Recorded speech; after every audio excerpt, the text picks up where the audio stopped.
मैं अपनी बात संविधान के प्रस्तावना के पहले शब्द से मैं कहना चाहता हूं कि हम भारत के लोग क्या हैं।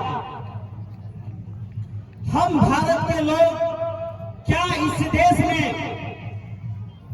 जो सरकारें हैं और कॉर्पोरेट है वो निर्णय लेता है, उसके बाद को जनता सिर्फ मानने के लिए है या जनता सब प्रभु सत्ता है, जनता मालिक है। तो आपको ये समझना पड़ेगा कि ये लोकतांत्रिक देश है और इस लोकतंत्र में लोक मालिक होता है, तंत्र नहीं तो जनता मालिक है। मैं आपको ये बात इसलिए कहना चाहता हूं कि झारखंड अलग होने के बाद झारखंड राज्य के जो तमाम खनिज संसाधन है, इस खनिज संसाधनों पर आपके जो नेता मंत्री चुनकर जाते हैं, आपके जो उद्योगपतियों के साथ बैठकर दोस्ती करते हैं और झारखंड के जमीन मालिकों के साथ कोई बात नहीं करता, सिर्फ और जमीन लिखने का काम करता है।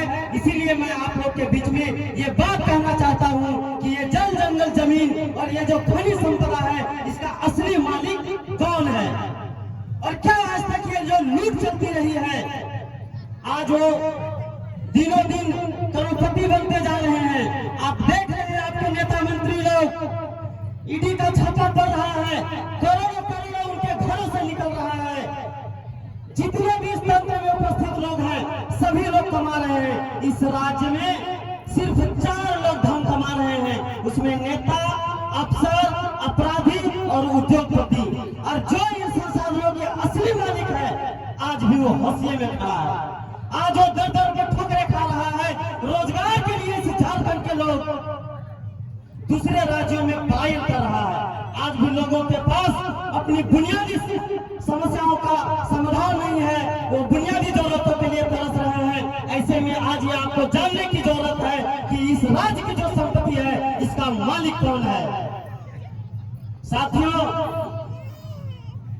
मैं जब विस्थापन के लेके तमाम क्षेत्रों में घूमता हूँ तो बहुत तरीके के सरकारी महकमा के जो लोग हैं, ये कहते हैं कि ये जमीन आपकी नहीं है, जमीन के नीचे जो खनिज है, इस खनिज संपत्ति का मालिक सरकार है। ऐसे बात कहा करते हैं। हम लोगों ने कई जगह पर डीसी से, अन्य अधिकारियों से पूछने का काम किया, आरटीआई लगा कर पूछने का काम किया कि तुम बताओ कि देश का कौन सा ऐसा कानून है जिसके तहत यह कहता है कि 3 फीट के नीचे जो संसाधन है उसका मालिक सरकार है। तो मैं आप लोगों को बता दूं, संविधान का 39B ये कहता है कि भौतिक संसाधनों का स्वामित्व समुदाय के हाथ में है। भौतिक संसाधन का मतलब ये जमीन, ये कोयला, ये पत्थर, ये अदरक, ये सोना, ये चांदी, ये हीरा, ये तमाम जल जंगल जमीन और खनिज संसाधन है, इसका मालिक जमीन मालिक है।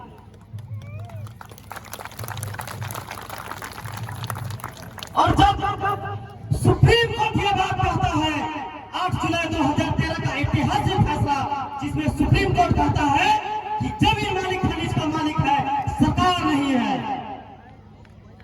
और जब जमीन मालिक खनिज का मालिक है, तब आज जमीन के मालिक इस तरीके से ऐसी स्थिति में हो, तब ये सवाल लाजमी है, ये पूछने की जरूरत है, सरकारों से आंख मिलाकर पूछने की जरूरत है कि संपत्ति का मालिक कौन है और कैसे सरकार आज तक इन संसाधनों को पूंजीपतियों के हवाले करते रहा है। इसके लेकर अब मुखर होने की जरूरत है। मैं यही कहने उतना दूर से आपके बीच में आया हूं।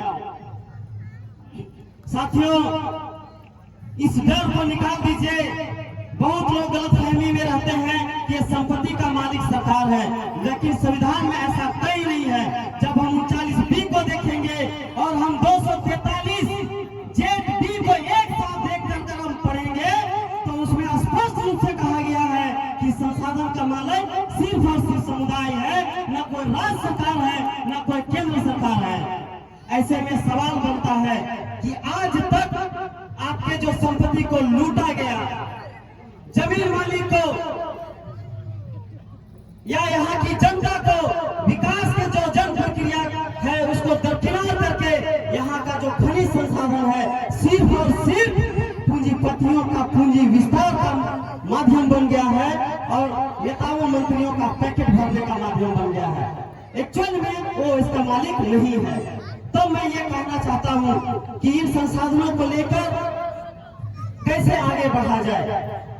तो ये जो हमारे संविधान में पंचायत है और नगर पंचायत है, ये ग्राम पंचायत और नगर पंचायत के अंदर में ऐसे प्रावधान हैं जिससे ये तमाम संसाधन, जिसमें 29 तरह के अधिकार हैं, ये सारे अधिकार को जब इम्प्लीमेंट करने के आगे बढ़ेंगे तो इनको लागू करना पड़ेगा और तब इन संसाधनों का मालिक आप बनेंगे और इसका फायदा सही मायने में होगा।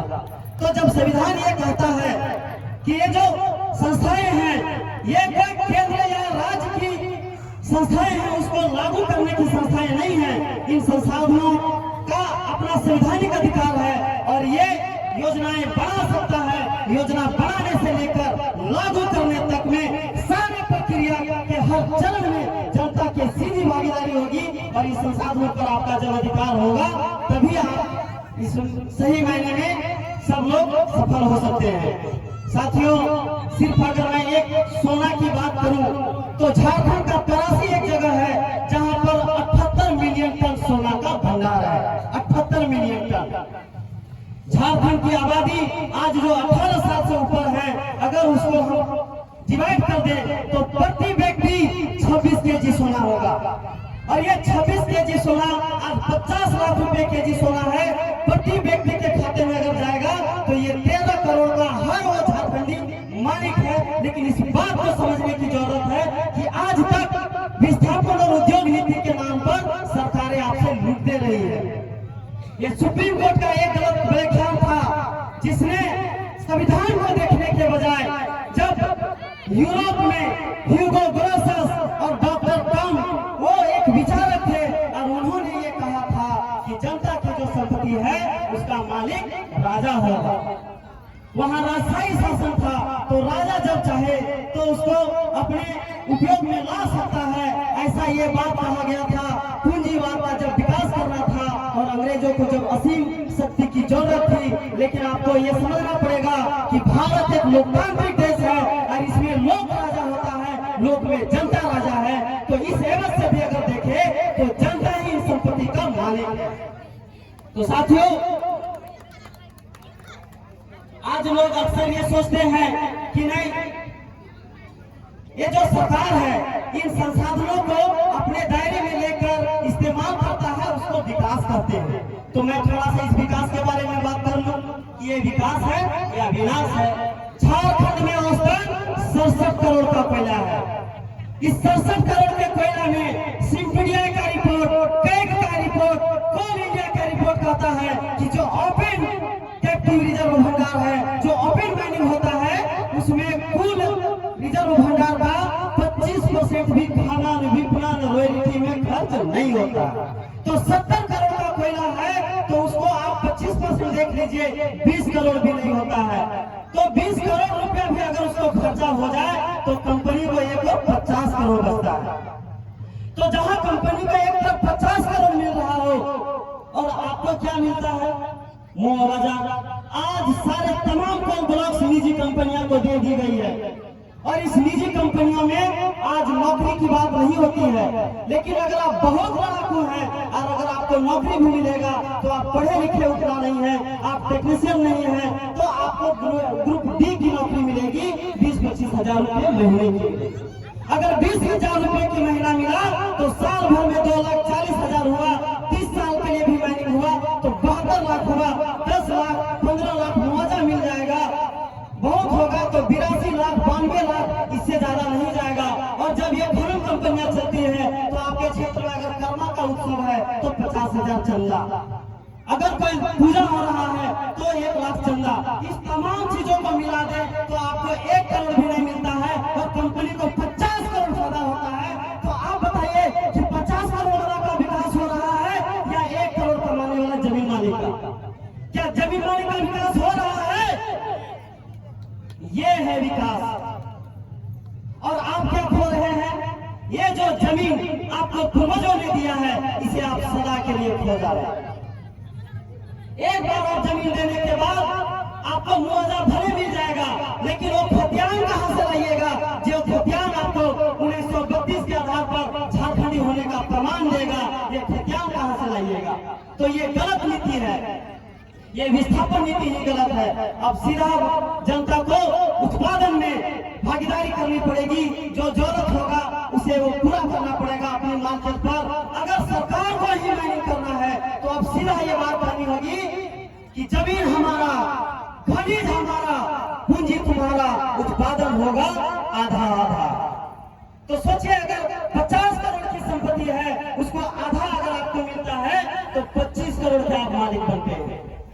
और जब आप 25 करोड़ के मालिक बनते हैं तो वहाँ जो प्रभावित और विस्थापित गांव है, उस गांव के बीच में उसका आधा पैसा 12.5 करोड़ रुपया उस क्षेत्र के तमाम 18 साल से ऊपर हर एक लोगों के खाते में जाएगा। तब उस क्षेत्र के 10-20 गांव जितने लोग होंगे सभी लोग इससे लाभान्वित होंगे और इस खनिज पर सबका अधिकार मिल पाएगा। क्योंकि संविधान कहता है कि इस भौतिक संसाधन का मालिक समुदाय है। तब सही मायने में संविधान लागू होगा और समाज के हर लोगों को उसकी हिस्सेदारी मिलेगी, तब एक लोग करोड़पति होंगे। और जमीन मालिक को सीधा 12 करोड़ मिलेगा और उसका 10% ग्राम सभा का विकास के लिए होगा। तो जब ये नीति लगेगी तब झारखंड के लोग, कहीं कोयला है, कहीं अबरक है, कहीं लोहा है, कहीं सोना है, कहीं चांदी है, तो तमाम क्षेत्रों में जब इन संपत्तियों पर अधिकार होगा और इस तरीके से जब उद्योग नीति परिभाषित होगी जिससे स्थानीय समुदाय का हितों का पूरी तरीके से संरक्षण होगा, उनको अधिकार मिलेगा, तभी झारखंड का खनिज पर जनता को अधिकार मिल पाएगा। वरना आज तक यहाँ की संसाधन सिर्फ पूंजीपतियों का पूंजी विस्तार का ही माध्यम बनकर रह गया है। ऐसे ही आपको बहुत सारे संसाधन है, बालू में भी बहुत सारे हमारे क्षेत्र के लोग इस्तेमाल करते हैं। आपके क्षेत्र में भी कोई नदी होगी, उस नदी में आप देख लीजिए, अगर उसमें ग्राम सभाएं मजबूत हो जाए और वहां से बालू अगर एक दिन में आप 100 ट्रैक्टर भी निकाल लें, आप रांची जैसे शहरों में बेचेंगे, आप देख लीजिए क्या हिसाब किताब होता है। अगर 1000 भी फायदा हुआ तो हर दिन 1 लाख रुपया आपके गांव में आ सकता है और उससे अगर पूरे गांव में बांटेंगे तो महीने में 5-10 हजार रुपया आपको बालू से मिल सकता है। इस तरीके से 19-30 तरह के प्रावधान है। तो ये तमाम भौतिक संसाधन जो है ये झारखंडियों का है।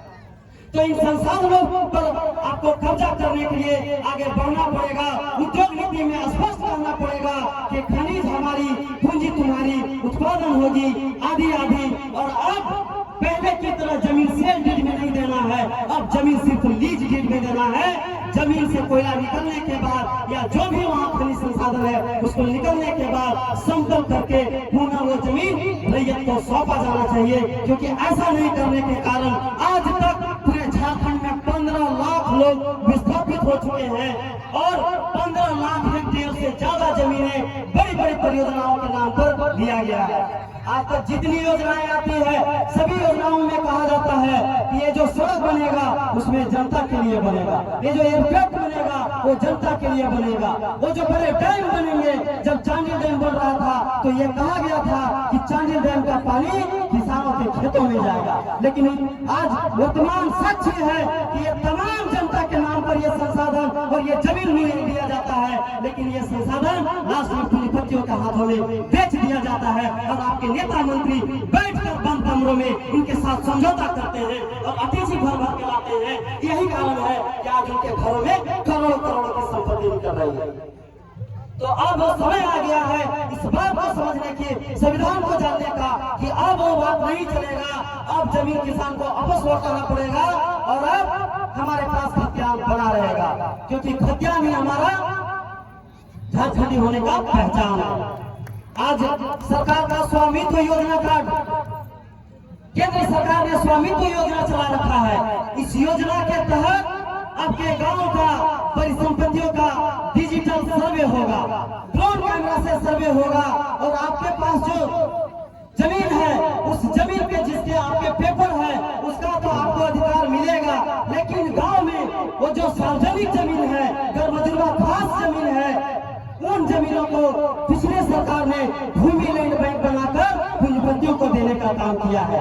आप बताइए, आपके आज संख्या बढ़ रही है तो आपके लोग कहाँ जाएंगे जब जमीन की जरूरत होगी? क्या वो फॉरेस्ट विभाग में जाएंगे? केस हो जाएगा। तो आपके पास गांव की जमीन है जिसको गर्भजुर्वा खास कहते हैं, जिसमें बहुत सारे हैं, नदी है, मसना है, फुटबॉल ग्राउंड है, सरना स्थल है। ऐसे जो जमीन है, सरकार आपके इस जमीन को आपसे अधिकार छीनकर वो पूंजीपतियों के देने के लिए काम कर रही है। इसके खिलाफ आपको लड़ना पड़ेगा। नहीं तो झारखंड में कई सारे जिले हैं जिससे हजारों हजार एकड़ जमीन आपका नदी का जमीन भूमि लैंड बैंक में डाल दिया गया है, आपका सरना का जमीन डाल दिया गया है, आपके फुटबॉल ग्राउंड का जमीन डाल दिया गया है, आपका संदिग्ध बताकर आपको रसीद काटने को मना कर दिया गया है, और गरमजुआ जमीन को भी वो भूमि लैंड बैंक में डाल दिया जा रहा है। तो इस तरह गांव की संपत्ति पर जो गांव का अधिकार है, जो हमारा रजिस्टर्ड क्या कहता है कि ये जो जमीन है गरमजुआ जमीन वो गांव की है। आपका नोट विलेज कहता है ये गांव की जमीन है, ये सार्वजनिक जमीन है। सीएटी कहता है, एसपीटी कहता है, विकेट रूल कहता है कि 5वीं अनुसूची कहता है कि ये जो जमीन है ये गांव की जमीन है, न वो राज्य सरकार की जमीन है और न केंद्र सरकार की जमीन है। लेकिन राज्य सरकार भूमि लैंड बैंक कानून बनाकर वो आपके जमीन को छीनने का काम कर रहा है। ये भी आपको जानना पड़ेगा। अगर इसके लेकर आप सचेत नहीं हुए तो ये जमीन आपके हाथों से निकल जाएगा। मैं आपको ये ताजा बात बताना चाहता हूँ, कर्मपुरा के बड़का गांव में गरमजुआ जमीन में जब रैयत लोग जमीन नहीं देने लगे तो गरमजुआ जमीन में उन्होंने ये कह दिया कि इसमें आपका कोई अधिकार नहीं है, आपका रसीद काटना बंद कर दिया गया और उसी जमीन में माइनिंग खुला और आज बकरी बरवाडी एनटीपीसी का बोला वहां चल रहा है। जब वहां एसआईटी जांच हुई तो 3000 करोड़ का घोटाला निकला। तो साथियों, झारखंड में चारों ओर आपके जमीन पर ये पूंजीपतियां गिद्ध दृष्टि बनाए हुए हैं, क्योंकि आपके जमीन में बहुत बहुकीमती संसाधन है और ये सरकारें पूरी तरीके से कॉर्पोरेटों के कब्जा में आ गई है। इसीलिए अब एक विद्रोह मांगता है, अब आपको खड़ा होना पड़ेगा, एक नया उन्मूलन करने की जरूरत पड़ेगी, तभी ये जल जंगल जमीन ये बचेगा, ये गांव सुरक्षित रहेगा। ऐसे ही और भी बहुत सारे बातें हैं, लेकिन मैं ज्यादा ना कहते हुए मैं यही कहूंगा कि इन तमाम चीजों में आपको आगे बढ़ना पड़ेगा। अभी एक कर्मपुरा क्षेत्र के गोंदलपुरा एक जगह है, उस गोंदलपुरा में अडानी कंपनी को कोल ब्लॉक आवंटन मिला है। नियम ये कहता है कि प्राइवेट कंपनियों के अधिग्रहण के लिए 80% रैयत जब तक सहमत नहीं होगा वहां अधिग्रहण नहीं होगा, और वहां पर उसके लिए लोक सुनवाई की प्रक्रिया है। अभी तक 6 लोक सुनवाई किया जा चुका है। मैं पूछना चाहता हूं हजारीबाग डीसी से कि बताओ ये भूमि अधिग्रहण कानून का कौन सा ऐसा कानून है जिसके तहत आप 6 बार ग्राम सभा करा चुके हैं, जब ग्रामीणों ने साफ तौर पर यह कह दिया कि हम जमीन नहीं देना चाहते हैं, बावजूद आप बार-बार ग्राम सभा करके आप कंपनी को फेवर में काम कर रहे हैं। मुझे आपसे सवाल है कि आप सेवक किसके हैं, आप नौकर किसके हैं? आप पूंजीपतियों के नौकर हैं, आप अडानी के नौकर हैं या जनता के नौकर हैं? अगर आप जनता की नौकर हैं तो फिर आप किस तरीके से आप नियम कानून को उल्लंघन करके आप कैसे पूंजीपतियों के लिए एक तरफा कार्रवाई करने का काम कर रहे हैं, ये हमारा सवाल है। तो साथियों, आज भाषा की विवाद खत्म नहीं हुई है। झारखंड सरकार के गजट 1084 दिसंबर 2018 को जो गजट पास हुआ, उस गजट में सरकारी परियोजनाधिकारियों के लिए झारखंड के जो स्थानीय भाषा है वो स्थानीय भाषाओं के अलावे जो अन्य राज्यों के भाषा है उसको भी झारखंड के भाषा सूची में शामिल कर लिया गया है, जिसमें भोजपुरी, मगही, अंगिका, मैथिली, इन सारे भाषाओं को। हमारा ये कहना है कि जब तक ये गजट पूर्णतः रद्द नहीं होगा तब तक झारखंड के जो भाषाएं हैं वो सुरक्षित नहीं रह सकती है। इसलिए आप ही बताइए, क्या हमारे झारखंड की जो भाषा है उसको दूसरे राज्यों में क्या वहां के राजभाषाओं की सूची में शामिल किया गया है? क्या वहां हमारे भाषाओं को अन्य राज्यों में किया जा रहा है? नहीं। लेकिन जब अगर दूसरे राज्यों में हमारे भाषाओं को वहां की राज्य सूची के द्वितीय भाषा में शामिल नहीं किया जा रहा है तो ये झारखंड में कैसे हो सकता है? इसीलिए झारखंड सरकार से कहना है कि उस गजट नोटिफिकेशन को रद्द करें और बाहरी जो भाषा है उसको पूरी तरीके से खत्म करें। साथियों, ज्यादा ना बोलते हुए मैं इतनी ही बात करकर आप सभी को जोहार करता हूँ। धन्यवाद। हाँ हाँ हाँ।